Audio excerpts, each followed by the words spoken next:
We had folks trapped in here who we had to take out the windows.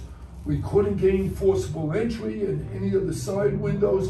It was, Bell called this, when they finally got telephones back in the 300 square block area, which had an enormous impact on the community and these 8,000 businesses, they spun it as the miracle on 2nd Avenue.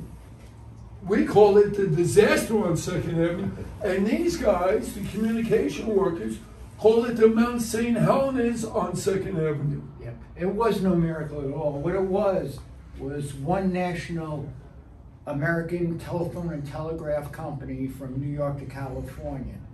And what restored service here was extreme ownership of every foot of cable, every piece of electronic equipment across America. The projects were ordered to cease and stop, and by priority ship all of their equipment that we needed here to us. And I'm sure that there's been no concerted effort to reach out to all these people to find out how many of them got cancer, how many of them got respiratory illnesses, how many died.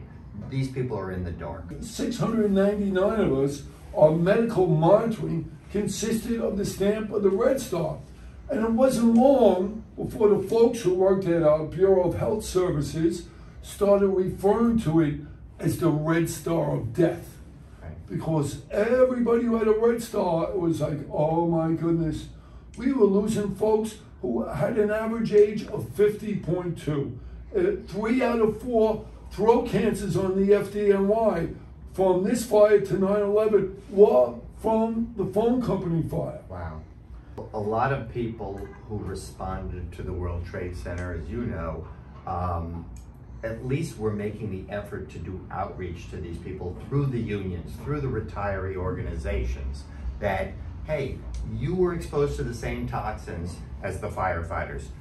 You should register for the free World Trade Center health program and the Victim Compensation Fund. You should get your witnesses, your employment verification letters. The firefighter and the unions, they do a great job of educating your guys, and it's probably because so many firefighters died that day. But no one is doing it for the phone company people. And we rely on word of mouth.